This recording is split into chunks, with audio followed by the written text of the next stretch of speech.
Hello, everyone, and welcome to another author interview here on Tales from the Wandering Scribe.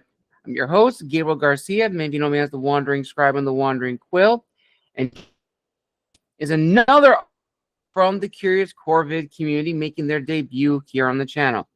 Now, my guest today is a neurodiverse LGBTQ plus author of stories dripping with excitement, tension, dark themes, and sheer drama. There's nothing she enjoys more than to put her characters through the ringer and bring lovers together only to rip them apart. Plot twists are her forte, and you think you have it figured out, you won't really know. An award-winning author on Wattpad, she has 4 short stories published in sci-fi, horror, and erotica anthologies, and her own musical fantasy anthology is available through KDP, and her dark paranormal historical romance novel is in the final editing stages and ready for querying.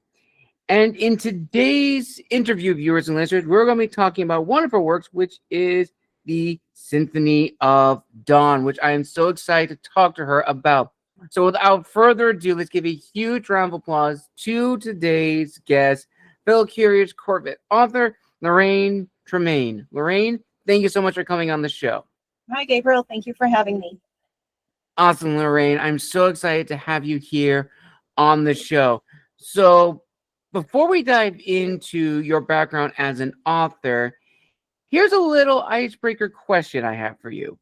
Is there a little known fact that not a lot of people know about you? Ooh, that's a good one. I guess maybe one of my guilty pleasures is watching Miraculous Ladybug. Ooh, okay, all right. You know, that's actually the first time someone's ever name dropped that on the show. No one knows that about me, so exclusive. Nice, nice. So, Lorraine, again, thank you so much again for coming on the show. I'm really excited to have you here and to feature another author from the Curious Corvid community. So, as a little teaser for our viewers and listeners, what can you tell us about your book, which I'm so excited to talk to you about, Symphony of Dawn? Right, so Symphony of Dawn is a collection of short stories in fairy tale, fantasy, drama, based on and inspired by music. So each story is a capture, really, of one of the songs from the Belgian symphonic metal band Worlds Beyond. And I kind of collab with them because the lead singer is one of my best friends. So Nice, very, very nice. Excuse me. Now, before we dive further into the book itself, Lorraine, I'm very intrigued to know about your background as an author. So let's start at the very beginning. What really inspired you to pursue writing? What was your aha moment? Did you have a particular family friend or mentor growing up that really inspired you? Or did you discover that passion on your own? I discovered it on my own, so I can't really put an exact age on it. I was already a huge reader from the very beginning, like literature was just thrust upon me from an early age. But the earliest recollection I have of writing a story start to finish was for a class assignment where we had to combine fairy tales, but through their common villain. Okay. So I chose Big Bad Wolf, so I combined Red Riding Hood with Three Little Pigs. So yeah, but I didn't actually start writing until much later when I had my first job and I needed an outlet to calm my mind because it was a very stressful job. I worked at an international airport here in Belgium. Ooh. So, yeah, at the end of the day, I was just like, there were too many things going on, and I was like, I need to get this out of my system. I need an outlet, and writing really helped with that. My, oh my. Now, going forward in history a little bit, when you began writing and writing stories on Wattpad as the first step, what really surprised you about the author's journey at that point? Probably the same surprise that a lot of authors get when they first start, that it's not just, oh, you write something and then it's done. No, you really have to think everything through. You have to put so much detail into everything, and then just take the step to share it with others. And it took a while before I was ready for that, but once I hit it off, it smooth sailing. Nice. All right. All right. So now let's talk about the meat and potatoes, the behind the scenes that every author goes through the creation of our works. So we're going to start at the very beginning, Lorraine. So for Symphony of Dawn, what was sort of the inspiration behind it? How did that story come about? So with Symphony of Dawn, like I said in the beginning, I'm close friends with the lead singer of the band of Worlds Beyond, and we were really just talking one day, and I was just like, I feel like whenever I listen to your songs, I want to write about those songs. And she was just like, just do it, just do you, whatever comes out comes out. And I did just that, and I started writing and listening constantly to the same song over and over and over again until I had a story written. And then I would send it to her, and each time I got her feedback, it was just getting better. So I was like, okay, maybe I do have something here. And when she shared it with the rest of the band, it was just like, yeah, okay, you really have our approval to just put this out in the world for us. Absolutely. Very, very true. Now, sorry. When you began drafting the story, did you have a clear outline of the short stories you wanted to tell, or did you kind of go by the seam of your pants of, what songs really stuck with you that would make the most impact in written form? So there's a story for each song on the album that they have. And it wasn't until I actually really sunk my teeth into each song, like going through the lyrics, just listening to the music, that the story started to form in my mind. So did I have an outline at the beginning? No, not really, because I wasn't really sure what I wanted to do with the stories first. Was I going to do one big story and make it into a book, or just short stories? And my friend recommended doing just the short stories. So. All right, all right. Now, as an author, do you have a routine that works best for you? I know some authors like to write early in the morning, some are night owls, some write in between works. What worked for you, Lorraine, when writing this book? For this one specifically, writing at night, just because of the themes in the book. They're I don't want to say they're heavy, but they're dark at some point. And just enveloping myself in literal darkness helped with that. So I wouldn't put on any lights in my office. I'd just have my screen on, I'd have my headphones on, and I just wrote. Nice. Okay. All right. So this is a first fan question, Lorraine, which I'm very eager to hear your thoughts on. So, as you mentioned before, this anthology, this collection of short stories, the stories are based off of songs from the album that you and your friend have worked on, which I think is very, very cool. I don't think I've ever heard of an author writing stories based upon a song, let alone a collection of songs. So, with each story being tied to a specific song in this album, how did you make sure that each song, or I should say, each story, was unique and authentic to what you were trying to write, but the overall theme and feeling of each short story meshed well together, since they are based off of songs in one album? And normally songs tend to have a set theme or emotion it wants to invoke. Yeah. So the first step for me in this particular case would have been to really just talk to my friend to see how they came up with the songs in the first place. Like what inspired their lyrics and what inspired their musical notes to create the songs. And then I just took it off from there. All right, okay. And kind of from that point, another fan question one of my viewers asked is, Of the collection in Symphony of Dawn, which short story was probably your favorite to write, and also which one was probably the most difficult to write?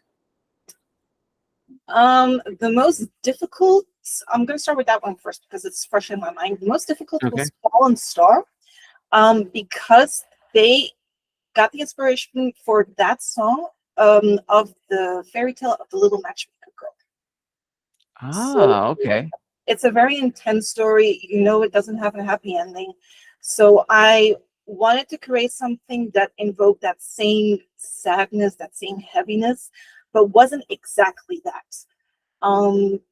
And it took me a couple of tries before I actually got that one. But in the end, I still don't know how I did it, but I came up with a Viking story for Fallen Star, and it works. So because it's my friend's favorite. So Nice. Okay. All right. I like it. I like it. Now, what's probably your favorite one to write? my favorite one was I'm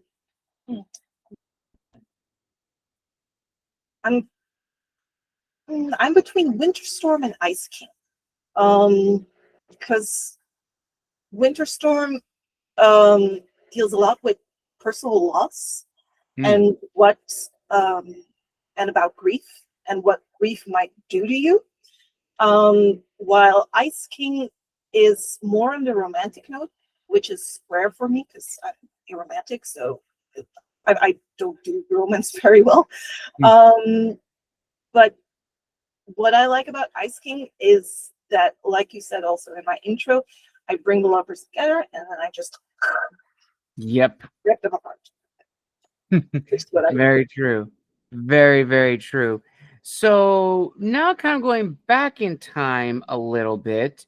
So when you began your author's journey with your other works as well as on Wattpad, when did you tell your friends and family that you were embarking on the author's journey? What was their reaction like? Um, honestly, they didn't think I would make it this far. They were like, okay, Okay. you just need an outlet. It's fine. It's another hobby. And it wasn't until they started seeing that I was getting feedback, that I was really committed to my stories, that they were like, "Oh, you're serious about this." So yeah. And the moment they saw that I was serious, they started full on supporting me. But at first, honestly, it was just like, "Ah, it's a hobby. Fine." Okay. All right. And from that point, looking at the numerous works you've worked on, which include, of course, your musical fantasy anthology and your other works, which are in sci-fi, horror, and erotica anthologies, ultimately very different styles of writing that invoke different emotions. Ultimately, what was the promise you're making to your readers as well as to yourself? Um, I wasn't really thinking about making a promise. I don't like making promises unless I can 100% guarantee them. Mm, Um, I think maybe just what I strive to promise is that my stories will allow you to escape, to just switch that button in your head, switch that click off, and just immerse yourself in the story and forget whatever else is going on around you. Because nowadays, we kind of need that escape. Even if it's just for like 5 minutes, it's 5 minutes of peace, of not being aware of everything that's going on around. absolutely, very true. Very, very true. And another fan question one of my viewers asked, ah, okay, this is a really good one. One of my viewers asked, of the short stories you have written in different anthologies, which one would you like to explore in a future work, i.e., expand into a full-fledged novel? Probably the last one I wrote, which is The Beast Within, that's featured in Ethereal Nightmares from Darkhold Publishing. And it's a kind of like a retelling of Beauty and the Beast, Rumpelstiltskin, Mm, and Hansel and Gretel. And obviously, the story had to have an ending to be featured in the anthology, but if possible, I could expand it. Nice. All right. Can't wait to see that. Can't wait to see it. And I have to say, Lorraine, I love Symphony of Dawn. I love the short stories. And I'm always very fascinated how authors are able to craft impressive and amazing and immersive short stories in such a short word count from beginning to end. Because for me, I always think writing short stories is probably the most daunting and most difficult, and also flash fiction, because you have to tell a complete story in at least maybe 1,000 words on the very, very small end, and no more than 4,000 words. That's very, very intimidating. But honestly, reading Symphony of Dawn has been incredible. In fact, probably one of my favorite stories reading it would most definitely have to be The Ice King.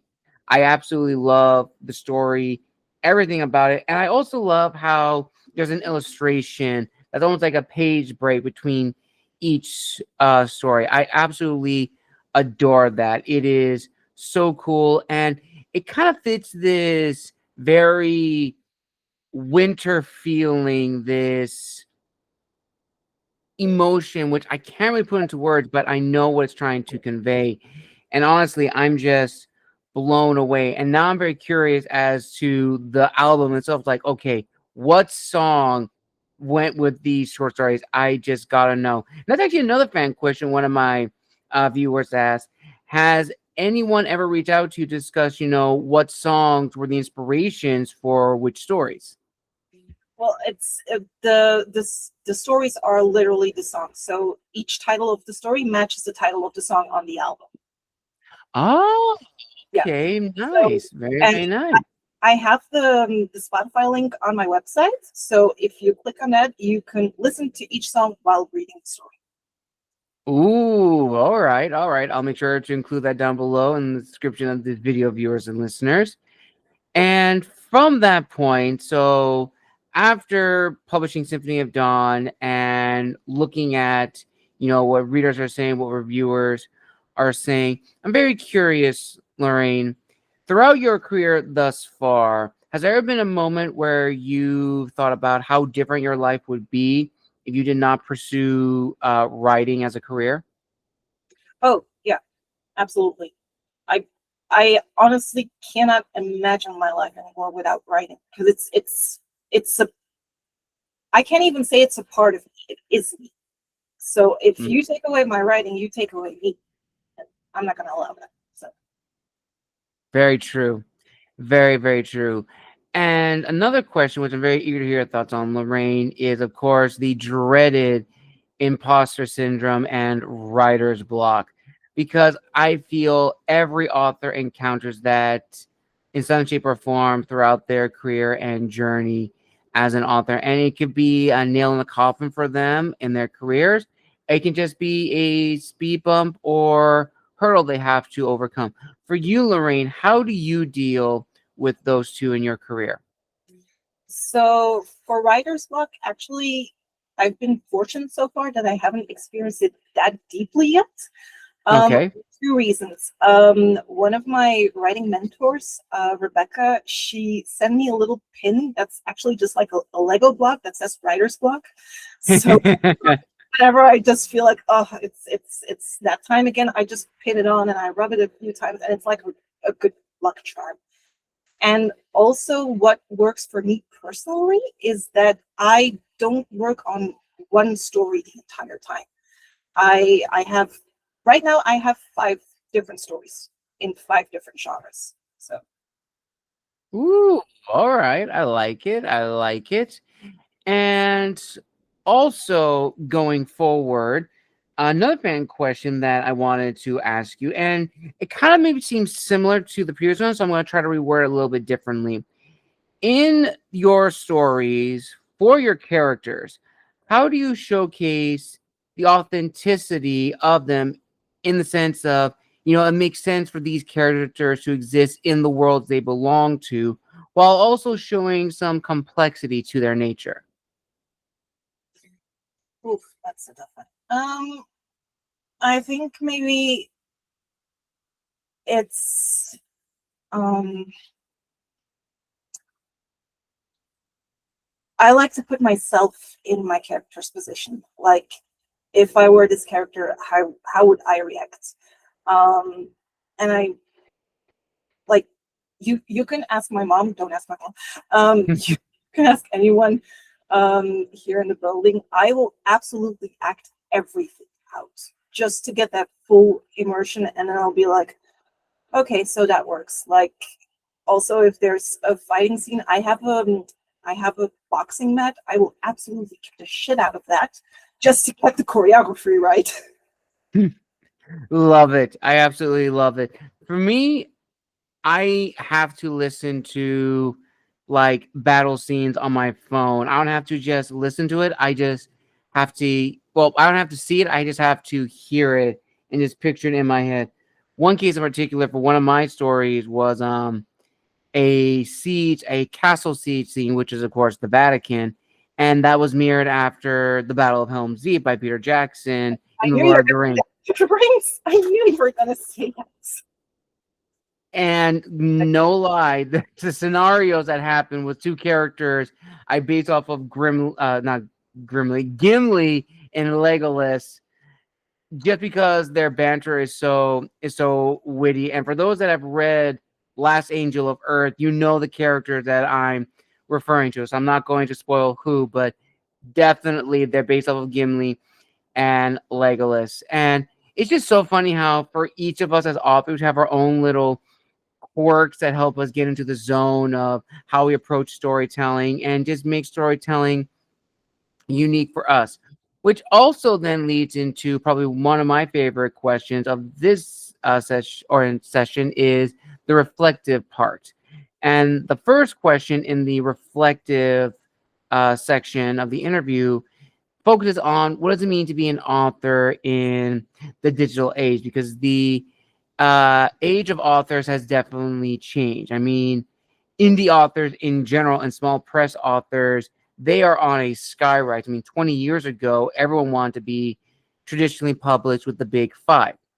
But as time has gone on, you have indie authors that are on the rise, small press authors are on the rise. Social media has been a big boon for the publishing industry.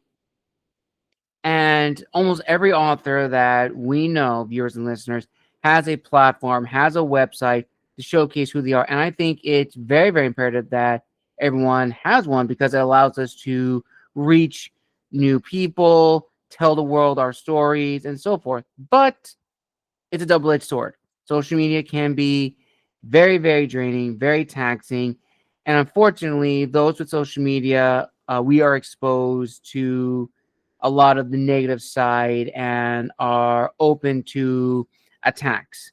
Unfortunately, I've talked with a lot of close friends of mine who have been hesitant to appear on camera because they don't want people to know exactly what stories they write or so forth. Sometimes they even go by either a pseudonym or something like that because they don't want people to know those connections with those stories or know that they are an author. It's very, very sad, but unfortunately, that is the reality we live in as authors. So, Lorraine, ultimately, my question for you is, with all that said, what has still disciplined you to tell the stories you want to tell? So first of all, I don't write for anyone else. I don't care what anyone else says. My first and only priority is me. I write for me. I write to calm my mind, to literally drown out the voices in my head, because I have a lot of voices in my head that just won't shut up sometimes. So I'm my focus group. It's part of my mental health. So everything else that comes with it, like after it, I mean, whether it's good or bad, I'll take it. But ultimately, I write for my own mental health. I write for my own pleasure. I write because I want to write. Yes, absolutely. Very true, Lorraine. Now, the next question, which I'm also going to hear your thoughts on, is if we are, and I've seen this debate a lot in social media, and it is, are we in a golden age or a dark age? And the reason why is that, for those who don't know, I began my writing career back in 2020, around the height of the lockdown. I think all of us began our careers during the quarantine, the lockdown period. And once things started, getting easier, so to speak, the floodgates opened and the market was just flooded with new talent. And some have argued that possibly the market is too overly saturated with new books, new content, and so forth. And it kind of brings a discussion of, okay, from these authors who are passionate about writing and who are just trying to make a quick buck. Because I'll say this first and foremost, and Lorraine, you can definitely agree to this, that being an author is not a get rich quick scheme. It is long hours. It is blood, sweat, and a lot of tears, sometimes a lot of coffee, or sometimes a lot of alcohol. If you're staying up late, you're going to need something to get the creative juices flowing. But I digress. The industry has greatly changed, and some people argue because of these new voices, we are in a golden age.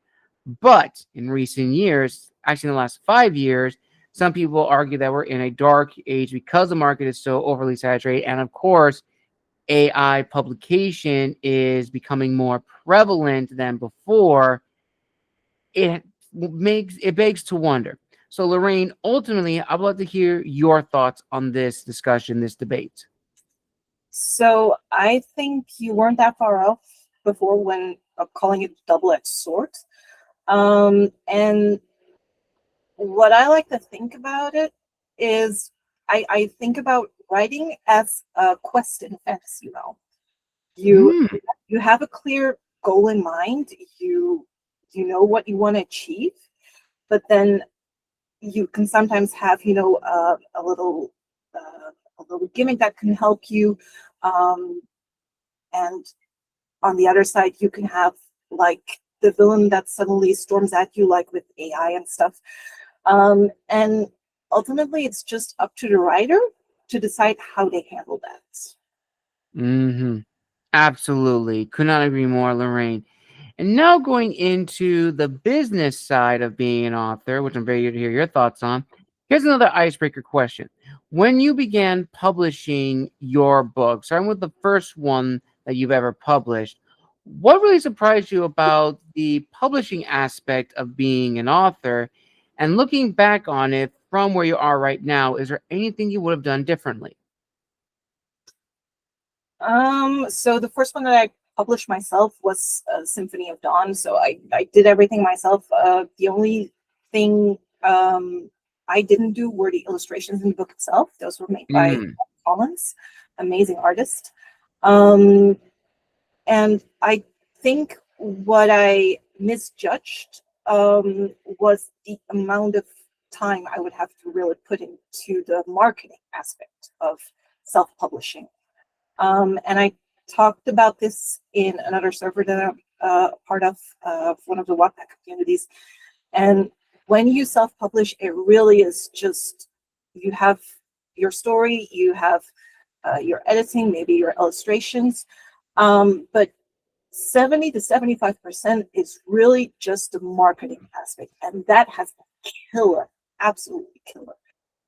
So I recently got in touch with someone who agreed to do the graphics of my posts on social media. So we're going to start that up really soon. And that's already saving me a lot of time. So I can still do the posts myself, but creating the graphics themselves, like she will go online and look at the trends that are currently on. She will tailor them to my book. That's a lot of time I've now gained, because I would go an entire day just being on social media, just getting exhausted by the sheer amount of marketing possibilities that you have. And I really felt like a little fish in a huge ocean, like Dory, but with her memory. Right. You're not wrong. You're not wrong, Lorraine. Being an indie author is definitely a rewarding thing if that's something you want to do, but also has its fair share of challenges, because you have to manage your own finance, you have to find your own editors, find everything on your own. And ultimately, when it comes to self-publishing, probably the biggest and most daunting thing is marketing. We don't have teams. We don't have people who do that for us. Sometimes it's on our own. Now we can hire street teams, but again, that is more money that we have to finance and balance out. It's very, very intimidating. And yes, as I said, independent publishing has its own share of benefit because, i.e., you own your own content, you own your stories, you know the work better than anyone else. But you have to understand independent publishing may not be for everyone. Sometimes people want to go with small press publications or hybrid publication if that works for them. And this actually leads to something that I want to hear your thoughts on, Lorraine, is kind of like in the community, it's not as prevalent, but I have seen this discussion of people being taunted for either going hybrid press or small press for them, and if that works for them, from the much larger community, or maybe from a very smaller, minute aspect of the writing community. And I think that's not really cool because everyone has their own situation that works best for them. So I'd like to hear your thoughts and comments on this. Yeah, no, I absolutely agree with you. I think as an author, just do whatever works for you. Don't listen to what anyone else says. It's your story. You decide what's best for it. I mean, who cares what anyone else thinks? It's your brainchild. So you decide how to kick it out of the house. Yes, very true. Absolutely very true, Lorraine. And now another question which I really wanted to ask you is, of course, being involved in the Curious Corvid community. And for those that don't know, Raven White, a very good friend of mine, is the founder of Curious Corvid Publications, which showcases incredible works from poetry authors, short stories, gothic, horror, erotica, and so forth. And some of the works have been very, very incredible. One story that I actually have personally from Raven is A Sentimental Dead, which is an inquisitive vampire story. So for you, Lorraine, how did you get involved with Curious Corvid? And for you as an author, what does it mean to be a part of a community that sort of is very, very welcoming, very, very open, and very, what's the word I'm thinking of? It's a great place to foster new ideas and have very meaningful discussions. So I don't 100% recollect how I got involved with Curious Corvid. I just remembered that I was looking into agents and small presses to see who might be interested in my novel, which is also a dark paranormal historical with a lot of horror elements, a lot of drama elements. And I think I just came upon the Curious Corvid website at one time, and I was like, huh, maybe this is something. And then I saw that it had a Discord server, and I was like, okay, so maybe I can just get involved like that at the moment. And I did, and I never left again. So it stuck around.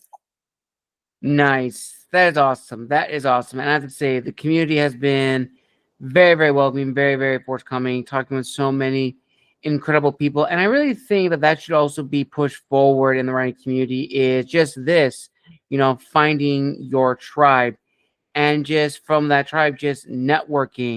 And with that in mind, Lorraine, how important is it, in your opinion, for authors to really branch out and network and just join other writing communities that may be out of their realm of writing or their preferred genres?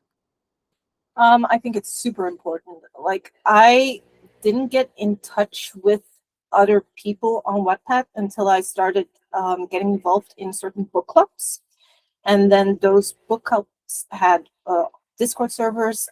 So, like, I'm thinking Dreamland Community and Bootcamp Mentors. And I've been in both for, I don't know how long, like maybe 5 or 6 years.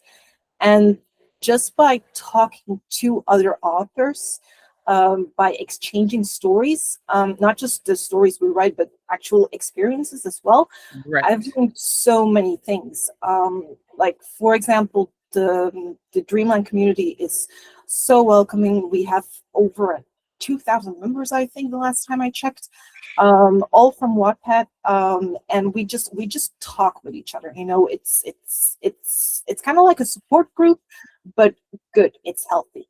And then the Bootcamp Mentors is specifically to improve our writing. So it's like a mentorship program. I used to be a mentee. That's how I got rolled in. But since then, I've become a mentor. And one of my latest mentees actually just won an award with the story we both worked on. So that is really? Congratulations. That is huge to have that, because we were both. She was very intimidated by her own story because it's a werewolf story, but it's not a romance. It goes into abuse within the werewolf community. And I'm like, this is something we've seen before on Wattpad.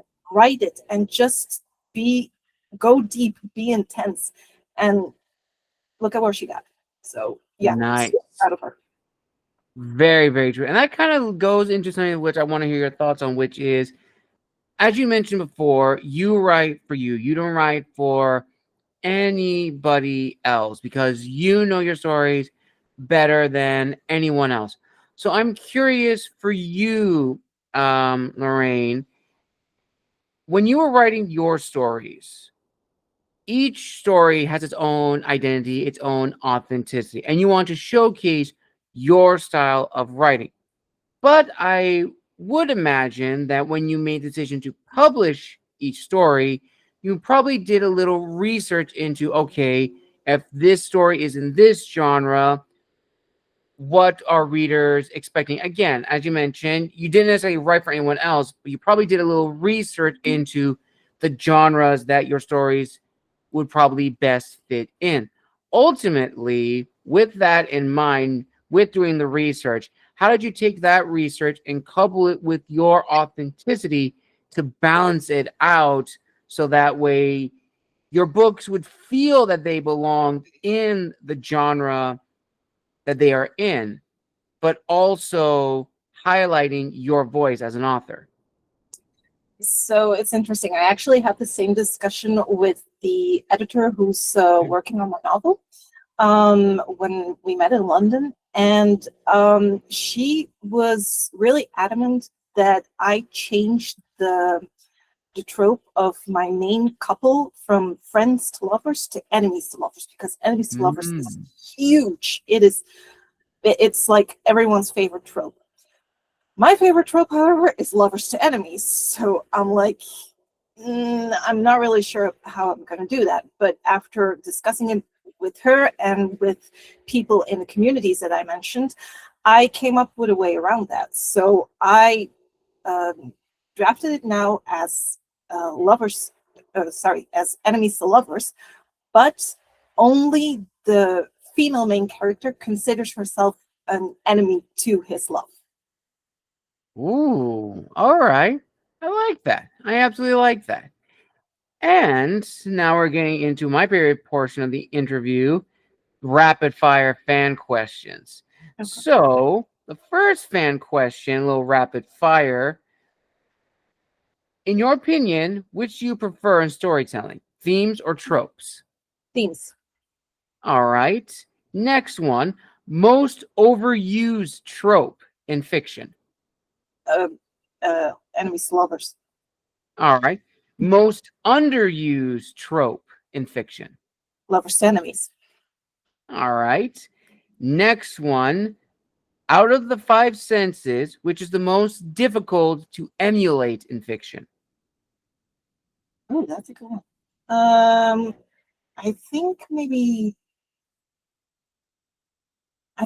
taste. That's a good one. That's a good one. I've heard people say touch or probably sight, but taste is definitely one that's probably a big one. That's a really good one. Yeah, no, for me, touch would be the easiest one to emulate. I could definitely see that. Next one, which is better, or actually, I don't like how it's written. Okay. Which, in your opinion, is best to write? An emotional scene or a conflict scene? Can we put those two together? A conflict scene with emotion? I don't see why not. Well, let's do that. All right, fair enough, fair enough. Ooh, okay, this is probably one of my new favorites. If any of your short stories was adapted into a Broadway play or drama film, who would be the top 3 people you would cast in the production?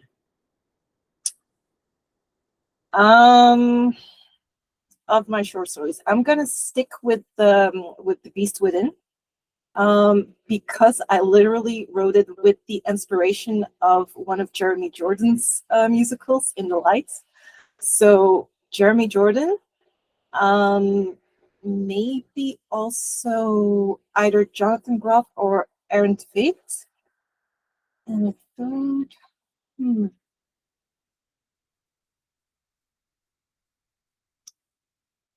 I'm gonna say Erica Henningsen. All right, nice, very, very nice. And next one, let's see, which one haven't I used already? There's a lot. There's absolutely a lot. Da-da-da-da. Okay, here we go. Here is a good one.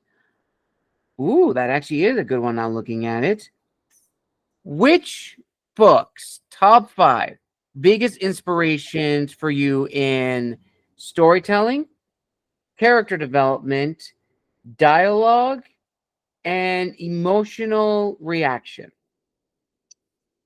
So top favorite book of all time, Count of Monte Cristo.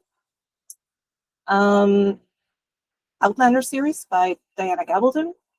Nice. I'm also thinking, I can't single out any of her books, but just anything by Philippa Gregory. Oh, yes. Um, Gregory. Yeah. Who else?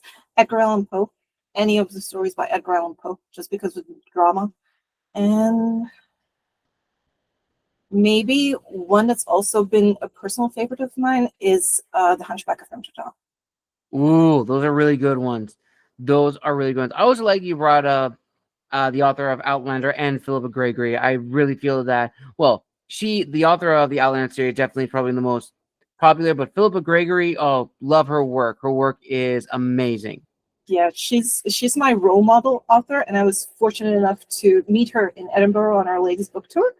Oh, really? Yeah, she's the loveliest person, and I don't know, I still don't know how it happened, but I got invited on a BBC podcast to talk about her and ask her questions, and I was like, I never expected this to happen. Nice, nice. Okay, all right.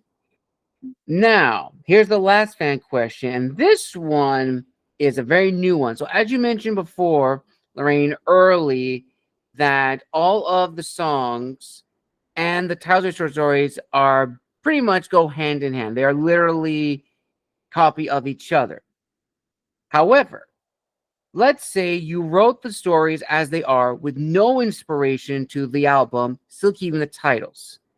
If you had to assign a song of your choice to your top 3 favorite short stories, what would those stories be and what would be their companion song?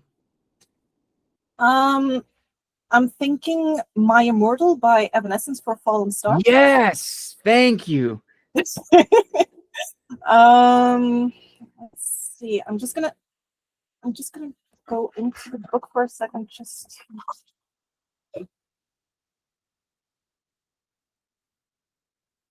It's not really a song, more like a musical score for Child in the Light, the music from Maleficent, from the movie Maleficent. Oh, okay. There was a lot of good scores in Maleficent. And let me think. Oh, and just because we just talked about Outlander, the story Am I Lost?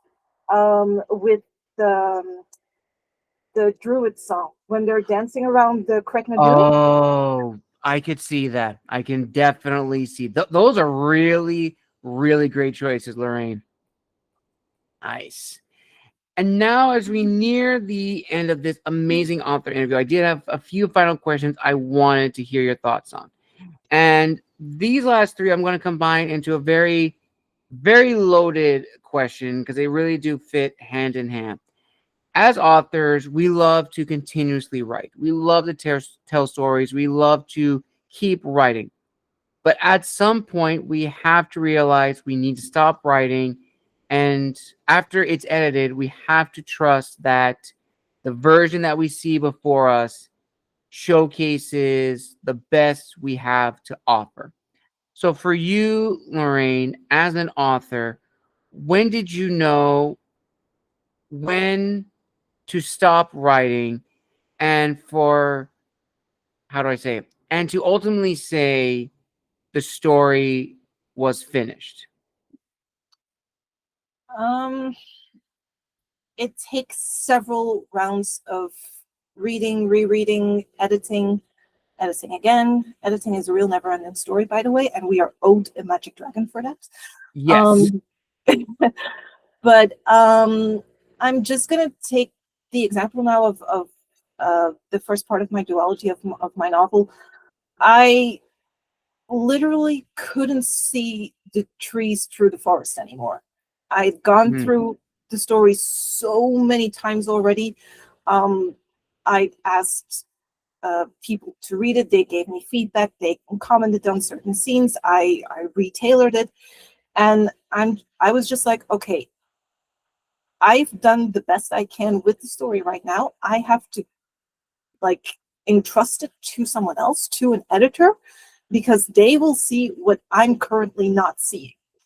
And I'm so grateful that I found this really good editor with KA Writing, because she went through the entire thing in a few months. Because I mean, it's like part one is over 130 words, 30,000 words. So yeah, and she gave me back a report of 23 pages, and I was like, okay, so I still have to work around this, but the new insights that she gave me were eye-opening, and I was able to add in so many different new stuff, so many different elements now in the second draft that I wrote, that I feel more, I don't want to say accomplished, more like I feel content with it.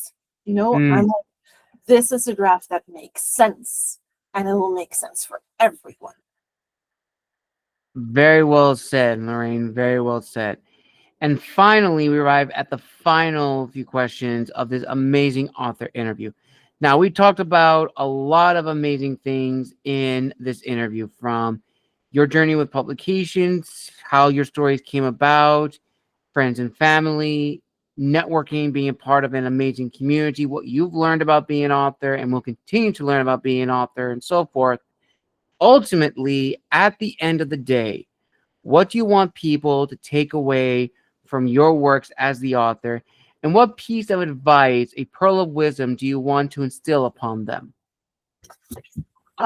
So the little pearl of wisdom that I always give in the other communities as well, and to my mentees from BCM, is to keep the main focus always on the story and on the characters at all times. Write what you want to write, not what another wants or what is currently trending, because everything else, like genre, tropes, or whatever else you want to come up with, it doesn't even cross my mind. And I feel like some authors focus too much on that Mm. and let the story be written around the genre. But they should do the reverse, write the genre around the story. So don't stress yourself out. Give yourself the time to really immerse yourself in the story. Listen to the voices in your head. Sometimes they can be good.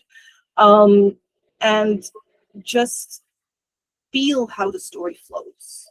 And Mm. just do it first and foremost for yourself, not for anyone else. Beautifully said, Lorraine. Beautifully said. And with that, viewers and listeners, we conclude another amazing author interview here on Tales from the Wandering Scribe. I want to give a huge thank you to Lorraine for coming on the show and telling us all about Cynthia of the Dawn and little teasers into her other works. Now, Lorraine, where can people find you on social media if they want to reach out and connect, as well as buy copies of your stories you already have currently out? And in regards to your upcoming piece, when can people expect more information about publication and release date? So I'm on Instagram. I have Facebook as well, but I don't really use it that much. I have my own website, lorrainetramain.com. You can find literally everything on my website, like the links to buy the books that I'm published in, to buy my own anthology. You have little snippets in each book that you can read to see which one you want to read. For the fanfics, because I write fanfics as well, you have the link to Wattpad or AO3. And as to next publications, I have a retreat planned in March, where I will write the second part of Imaginations of Worlds Beyond, which will be Rhapsody of Life. So it will be another musical anthology. I'm hoping to get it published maybe in the summer of 2026. And like I said, I'm fully busy with editing with K writing. So hopefully I can start querying again really soon as well. Nice. I will link all that down below in the description of this video, viewers and listeners. Thank you so much for joining us again for another amazing episode here on the channel. A huge thank you to Lorraine for coming on the show, and hopefully this will not be the last time she is here. If you'd like to see her back in a follow-up interview or in a new series, i.e. the Writers Hub, like this video, comment below, and subscribe to the channel. And as always, this has been the Wandering Scribe and the Wandering Quill, signing out. Wish you all a wonderful day wherever you are in the world. And also, as a final announcement, if you have not yet purchased a copy or pre-ordered a copy of Decimus, the Wolf of Rome, you still have time. It releases December 24th, so it's available on Amazon and Barnes & Noble. I'll provide the links down below. If you love historical epics, fantasy, and a little bit of drama and intrigue, this is the book for you. You want to get a taste, you go to my YouTube, where I have a few snippets read by many great friends of mine: Daphne Winters, Amber M., Sammy Rowe, Mariana Olmeda, and Luke Bromley. Until next time, viewers and listeners, this has been the Wandering Scribe and the Wandering Quill, signing out. Wish you all a wonderful day wherever you are in the world. We'll see you all in the next episode. Have a wonderful day, everybody.